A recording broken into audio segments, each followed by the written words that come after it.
Good morning. आज हम लोग समझेंगे कि किसी संख्या में जब हम गुना करते हैं तो बाय मिस्टेक यानी त्रुटि से हमें क्या मिलता है, या जोड़ते हैं तो क्या होता है। हमें कुछ और कहा जाता है, हम गलती से कुछ और कर देते हैं। तो पहले इस चीज को समझते हैं कि हम लोग क्या क्या करते हैं, उसके बाद हम लोग इस सवाल को दो तरीके से देखेंगे, जिसमें एक बेसिक होगा और दूसरा ट्रिकी होगा। तो देखिए क्या क्या गलती हम लोग करते हैं, ये ध्यान रखिएगा। पहला गलती ये है कि हमसे कहा जाएगा कि जोड़ना था, हम गलती से घटा दिए। हमको घटाने को कहा गया, हम गलती से जोड़ दिए। हमको गुना करने को कहा गया था, हम गलती से भाग कर दिए। हमको भाग करने को कहा गया था, हम गलती से गुना कर दिए। हमको कहा गया था कि 3/14 से गुना करना, लेकिन इसमें एक चीज छूट गया और 3/4 लिखा गया। हमको बोला गया था कि 12 जोड़ना या 12 घटाना, हम गलती से इसको उल्टा कर दिए 21।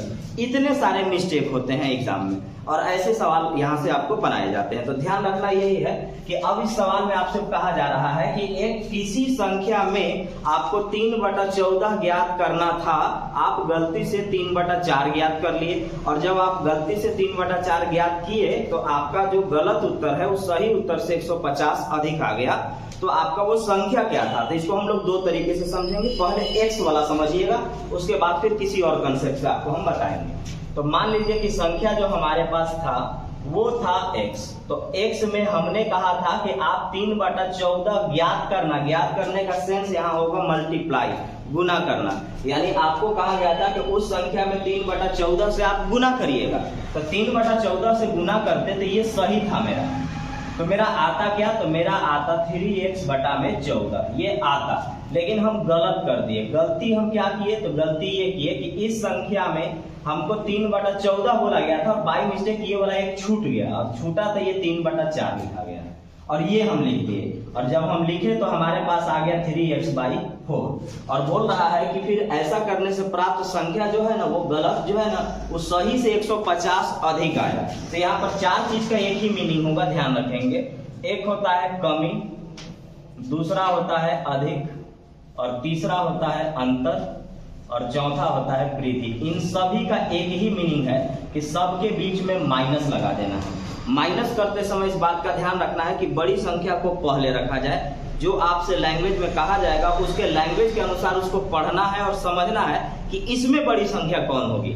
चारों का मतलब कमी, अधिक, अंतर, वृद्धि, इन चारों का मतलब सिर्फ और सिर्फ माइनस ही होगा। लेकिन माइनस करते समय ध्यान रखना है कि बड़ी संख्या पहले रह जाए, बड़ी संख्या पहले रह जाए। तो उसने कहा कि 3/14 से गुना करने को, मतलब प्राप्त करना का मतलब गुना करना ही हुआ। यहाँ गुना करने को कहे थे तो इतना आता, लेकिन बाई मिस्टेक हमारा यहाँ एक छूट गया था। एक छूटा तो 3/4 कहलाया, और लिख दिया हम 3/4। तो जो गलत उत्तर जो हम प्राप्त किए ना, वो सही उत्तर से 150 अधिक है। तो कमी, अधिक, अंतर, वृद्धि का मतलब माइनस। लेकिन माइनस करते समय ध्यान रखना है बड़ी संख्या पहले। तो अधिक ये बनाया था, तो ये अधिक है, तो ये बड़ी संख्या है, इसीलिए इसको हम पहले लिखेंगे। बाकी यहाँ पर कुछ भी बोला होता तो यहाँ पर हम क्या करते, माइनस ही लगाते। तो ये रहा 3x/4 और ये रहा 3x/14, और इन दोनों के बीच में जो अंतर है ना वो 150 का है, और अंतर का मतलब होता है माइनस करना। अब इनके बीच में जो एलसीएम आ रहा है उसका एलसीएम लेंगे। 4 और 14 का एलसीएम हो जाएगा हमारे पास 28। 4 से भाग देंगे 7 बार, 7 तरीके 21।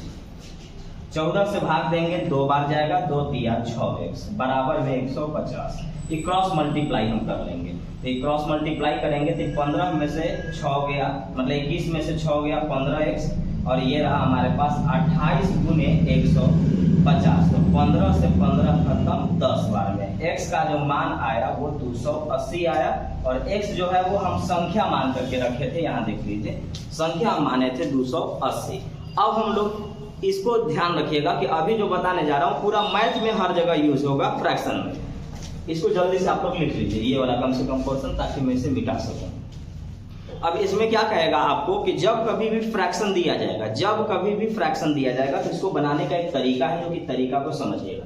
जैसे आपके पास फ्रैक्शन दिया गया है कि हमने कहा कि 3/14, आपने लिख दिया 3/4। तो आप ध्यान रखेंगे कि जब भी फ्रैक्शन देगा, जितना भी फ्रैक्शन देगा, नीचे वाला का आप एलसीएम निकालिएगा। और नीचे वाला का जब आप एलसीएम निकालिएगा तो आएगा वो कुल संख्या। नीचे वाला का एलसीएम निकालने से आता है कुल संख्या। तो हम यहाँ पर 14 और 4 का जब एलसीएम निकालेंगे तो एलसीएम आएगा 28। और इसको अब ये मान करके चलेंगे कि हमारे पास जो संख्या है वो 28 है। यूनिट है वो अलग बात है, इकाई है, रेशियो है, लेकिन हम मानेंगे कि ये संख्या 28 ही है। अब 28 को मानते हुए समझेंगे कि आप हमसे क्या बोले थे। तो 28 को मानते हुए हम ये समझेंगे कि 28 में हमने कहा था कि आप 3/14 से गुना करना। तो 28 में अगर हम 3/14 से गुना करते तो हमारे पास आता 14 दूनी 28 यानी 3 दूना के 6 आता, यानी आप जो बोले थे उसके अनुसार हमको 6 प्राप्त होता। लेकिन हम क्या किए थे, हम कर दिए 3/4 से गुना, यानी इसी 28 में हम 3/4 से गुना किए तो 4 आया, 4 7 7 चौका 28 यानी 7 3 21 आया। यानी आप जो बोले थे उसके अनुसार 6 आता, हम जो गलती से किए उसके अनुसार 21 आ गया। तो मेरा उत्तर इस उत्तर से आ गया अधिक में 15, अधिक आया हमारे पास 15, अधिक आया 15। तो 15 अधिक आया तो हमारे अनुसार 15 अधिक आया, और वहां पर बोला जा रहा है कि नहीं 150 ज्यादा ले लाया। तो 15 रेशियो का वैल्यू 150 आया, 1 रेशियो का वैल्यू 10 आया। तो 1 रेशियो का वैल्यू 10 आया तो कुल कितना है, तो कुल है 28। तो 1 रेशियो का वैल्यू 1 रेशियो का वैल्यू 10 है तो 28 रेशियो का वैल्यू हो जाएगा 28 गुने 10, आंसर 280। तो ये 2 तरीका है जिसको आप आराम से बना सकते हैं। अब रहा सवाल एग्जाम में बनाना कैसे है, तो एग्जाम में देखिएगा ऐसे बनता है। इधर समझ लेते हैं एग्जाम में कैसे सोचेंगे। नीचे जैसे ही देखिए हमें मालूम है कि नीचे वाला का एलसीएम होता है, और एलसीएम होगा तो ये रहा हमारे पास 14 और 4 का एलसीएम साफ दिख रहा है कि 28 हो जाएगा। 28 में 3/14 से करेंगे तो यार 2 बार में, और 3 दूनी 6 आया। 28 में इससे करेंगे तो 7 3 21 आया। 6 और 21 में डिफरेंस है 15 का।